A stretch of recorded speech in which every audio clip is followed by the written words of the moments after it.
Baik, assalamualaikum warahmatullahi wabarakatuh. Ketemu lagi dengan saya Pak Rois di channel Project Kewarganegaraan. Di video kali ini saya akan melanjutkan pembahasan mengenai bimbingan teknis pelatihan implementasi pembelajaran SMK Pusat Keunggulan, di mana di dalam BIMTEK ini tuh adalah salah satu implementasi dari program sekolah penggerak ya. Kemarin saya kalau nggak salah sudah sampai pembelajaran hari keempat ya, jadi mohon maaf teman-teman kalau misalkan saya baru bisa membahasnya sekarang, karena setelah 10 hari BIMTEK itu ternyata saya harus melakukan pengibasan kepada bapak dan ibu guru yang lain gitu ya, karena harus mempersiapkan materinya. Saya di sekolah itu BIMTEK-nya juga sama 10 hari juga, bukan 8 hari ya, kurang lebih 8 hari, dan baru sekarang saya sudah selesai ini, sudah bisa melanjutkan lagi, yaitu pembelajaran hari keempat. Kalau tidak salah di pembelajaran hari ketiga itu membahas mengenai kerangka kurikulum ya teman-teman. Terus ya, ini pembelajaran hari keempat itu membahas mengenai capaian pembelajaran ya. Ini kalau misalkan saya tidak salah menangkap, terkait dengan capaian pembelajaran itu adalah sebagai ganti dari kompetensi dasar ya, diganti menjadi capaian pembelajaran. Ya, seperti biasa bisa teman-teman lihat di sini di dalam pembelajaran hari keempat ada kegiatan sinkronus, di mana kita bersama dengan instrukturnya nanti akan melakukan elaborasi pemahaman dan koneksi antar materi terkait dengan kerangka kurikulum yang telah dibahas di pembahasan hari ketiga ya. Nanti kita saling berinteraksi dengan pematerinya. Terus setelah itu kita mengerjakan tugas-tugas secara mandiri, kita sebut biasanya sebagai kegiatan asinkronus, yaitu yang dibahas mengenai capaian pembelajaran. Oke ya, saya buka aja teman-teman ya. Selalu di dalam kurikulum yang baru itu ada istilah yang namanya mulai dari diri capaian pembelajaran. Di sini kita disapa gitu ya, selamat datang di unit modul capaian pembelajaran. Di dalam modul ini kita akan mendalami tentang konsep dan ruang lingkup capaian pembelajaran.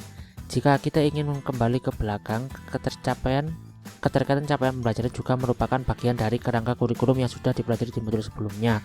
Capaian pembelajaran ini merupakan hal utama dalam kurikulum. Kedepannya, kita akan melalui serangkaian aktivitas untuk bisa memahami materi capaian pembelajaran beserta turunannya. Oke ya teman-teman.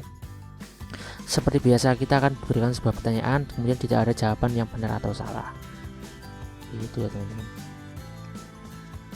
Saya coba lihat pertanyaannya ya teman-teman.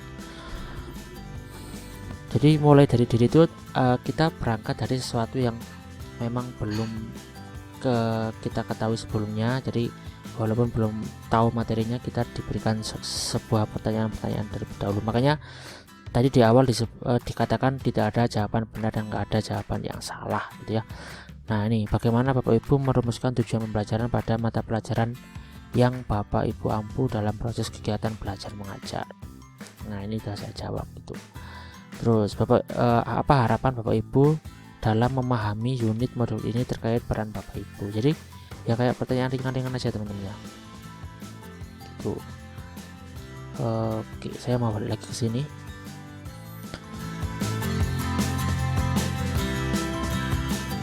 Setelah mulai dari diri, kita akan masuk ke dalam tahapan yang selanjutnya, yaitu terkait dengan eksplorasi konsep. Ini ada pengantarnya Bapak Ibu ya.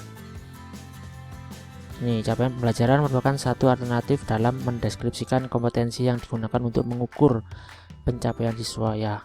Sebenarnya ini adalah pengganti dari kompetensi dasar ya. Nah, biasanya nanti di sini ada biasanya modulnya. Capaian pembelajaran adalah suatu ungkapan tujuan pembelajaran yang merupakan suatu pernyataan tentang apa yang diharapkan diketahui, dipahami, dan dapat dikerjakan oleh peserta didik setelah menyelesaikan suatu periode belajar. Itu namanya capaian pembelajaran. Nah, ini ya. Secara sederhana, capaian pembelajaran atau CP bisa didefinisikan sebagai kompetensi pembelajaran yang harus dicapai peserta didik pada setiap tahap perkembangan peserta didik untuk setiap mata pelajaran pada satuan pendidikan dasar dan pendidikan menengah. Nah, capaian pembelajaran memuat sekumpulan kompetensi dan lingkup materi yang disusun secara komprehensif atau secara menyeluruh dalam bentuk narasi. Itu mungkin definisi dari capaian pembelajaran. Ini untuk tujuan dari capaian pembelajarannya PAUD, kemudian SD sampai SMA juga dimunculkan di sini. Biasanya di sini ada modulnya teman-teman ya. Ini saya masih belum menemukan modulnya. Nah, capaian pembelajaran memiliki prinsip-prinsip sebagai berikut: terukur dan spesifik, kemudian fleksibel ya teman-teman, dan yang lain-lain. Jadi intinya kita nggak wajib untuk membuat CP ini karena sudah disediakan dari pemerintah pusatnya. Jadi kita tinggal mengembangkan menjadi tujuan pembelajaran. Nah, setelah mempelajari paparan capaian pembelajaran tersebut, silakan menjawab pertanyaan berikut. Apa latar belakang adanya konsep capaian pembelajaran? Kemudian apa yang dimaksud capaian pembelajaran menurut pemahaman Bapak Ibu? Ini kalau nggak salah saya udah ngerjakan ya teman-teman di sini. Mana ya nama saya ya? Ini ya. Latar belakang adanya konsep capaian pembelajaran alternatif dalam mendeskripsikan kompetensi yang digunakan untuk mengukur pencapaian siswa dan dihadapkan sejalan dengan semangat merdeka belajar. Kemudian ini pengertian capaian pembelajaran menurut saya. Itu ya teman-teman. Kita next ya kayaknya ya, ke halaman 7. Nah, ini rumusan capaian pembelajaran.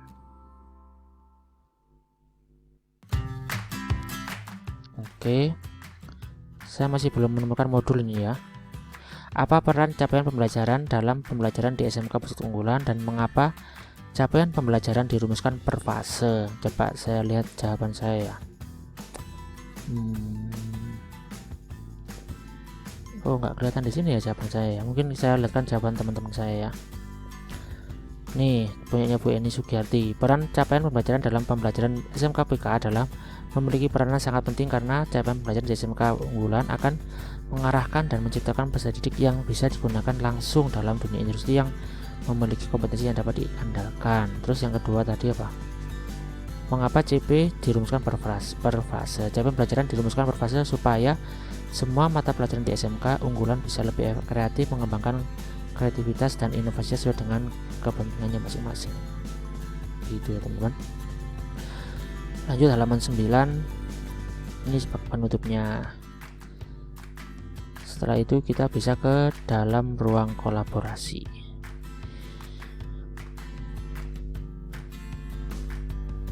Nah, untuk lebih memahami tentang apa itu CP, di sesi ruang kolaborasi Bapak Ibu akan melakukan aktivitas diskusi kelompok untuk mengidentifikasi dokumen capaian pembelajaran.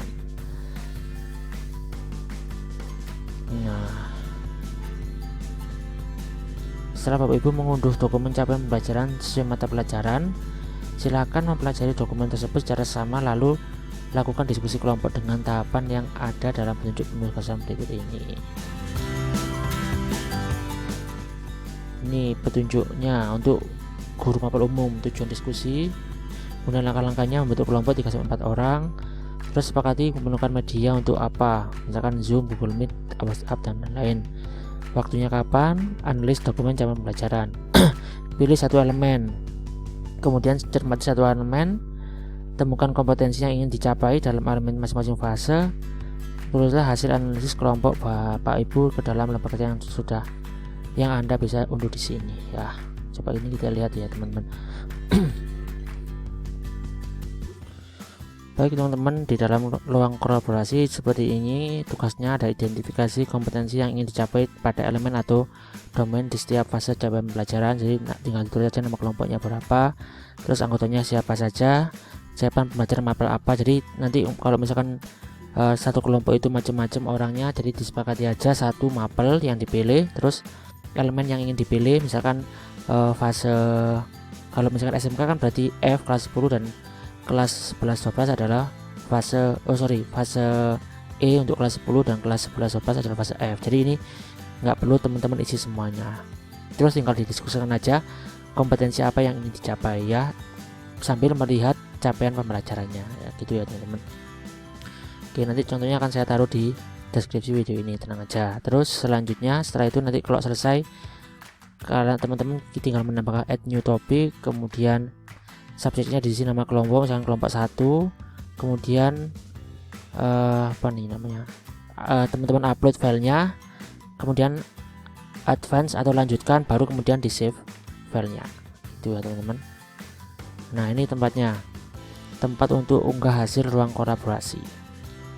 Jadi teman-teman tinggal ngisi ini terus nanti diunggah ke dalam sini.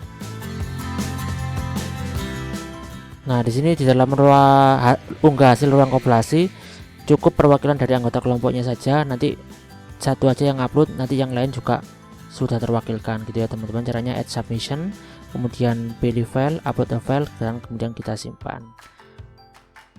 Ya, ini kebetulan saya sudah mengupload, jadi sudah nggak ada tulisannya add a submissionnya. Nih, mana ya? Nah, ini ya. Ini tugas dari kelompok saya, nanti contohnya saya taruh di deskripsi video ini ya teman-teman.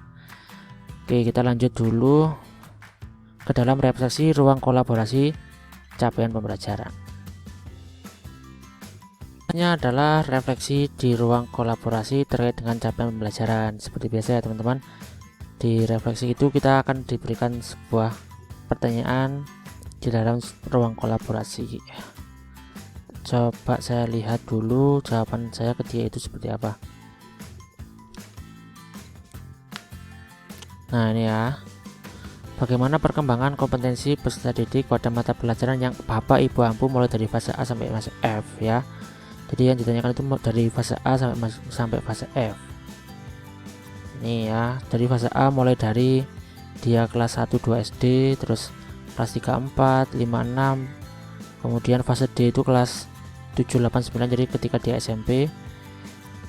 Fase E nya ketika dia kelas 10, dan ketika dia kelas 11 dan 12 dia ada di fase F. Kemudian yang kedua, apa yang bisa Bapak Ibu simpulkan dari perkembangan kompetensi yang ingin dicapai yang Bapak Ibu temukan dalam setiap fase. Jadi berdasarkan perkembangan kompetensi yang saya pelajari, saya bisa di fase-fase perkembangan peserta didik mulai dari SD sampai SMA gitu ya teman-teman.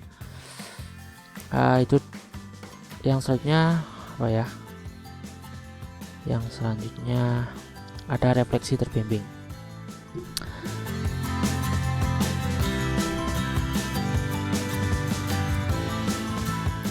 Nah, ini di sini nanti kalau misalkan teman-teman mau ikut berpartisipasi, memberikan komentar, tinggal menambahkan a new blog, terus subjeknya diberi nama, kemudian message-nya diberikan pesan-pesannya. Udah, itu cuman gitu aja ya teman-teman. Ini ya pertanyaannya, bagaimana menggunakan capaian pembelajaran dengan prinsip pembelajaran yang sesuai tingkat capaian siswa, mulai dari kebutuhannya, kecepatan, gaya belajar sesuai dengan fase perkembangannya. Bagaimana implikasi pada pembelajaran di mata pelajaran atau program keahlian Bapak Ibu ampu. Bagaimana peran CP dalam mempersiapkan siswa untuk dunia kerja. Nah, itu jadi ini teman-teman bisa menambahkan di sini. Kemudian yang selanjutnya adalah demonstrasi kontekstual capaian pembelajaran. Adalah contoh dari lembar kerja demonstrasi kontekstual menentukan gambaran aktivitas pembelajaran. Dari divisi nama, satuan pendidikan, mata pelajaran, fase yang diampu, yaitu fase E kelas 10 SMA, dan elemen atau domain yang dipilih. Saya di sini memilih Bhinneka Tunggal Ika karena sesuai dengan mata pelajaran. Jadi nanti buat Bapak Ibu bisa dilihat elemennya apa saja dalam setiap mapelnya. Kemudian kompetensi yang ingin dicapai, ini kan seperti yang dikerjakan di tadi. Kemudian gambaran aktivitas ini juga Bapak Ibu bisa memberikan gambaran seperti apa yang akan dilaksanakan kira-kira dalam pembelajarannya. Kemudian faktor pertimbangan penentu gambaran aktivitas pembelajaran juga bisa diisi. Ya, nanti banyaknya kompetensi ini ya tergantung dari kompetensi dasar dari Bapak Ibu semuanya. Gitu ya toh. Bapak Ibu, saya balik lagi ke sini. Jadi kalau selesai ini setelah diisi, baru kemudian seperti biasa kita harus menguploadnya di sini. Nanti kalau ini misalkan belum diisi, ada namanya add a submission, kita pilih upload a file, kemudian kita save. Ini menunjukkan kalau misalkan kita sudah mengupload filenya. Ya teman-teman, lanjut. Ini mungkin yang terakhir ya teman-teman. Nah, sekiranya untuk pembelajaran hari keempat cukup sekian. Jadi nanti semua contoh-contoh file yang sudah saya kerjakan tadi akan saya taruh linknya di deskripsi video ini. Teman-teman bisa membuka bit.ly/diklat guru belajar, kemudian pilih folder diklat PSP. Jadi insya Allah semua pekerjaan saya sudah saya upload di dalam Google Drive tersebut. Jadi terima kasih teman-teman telah menonton video ini. Sampai jumpa di konten saya yang selanjutnya.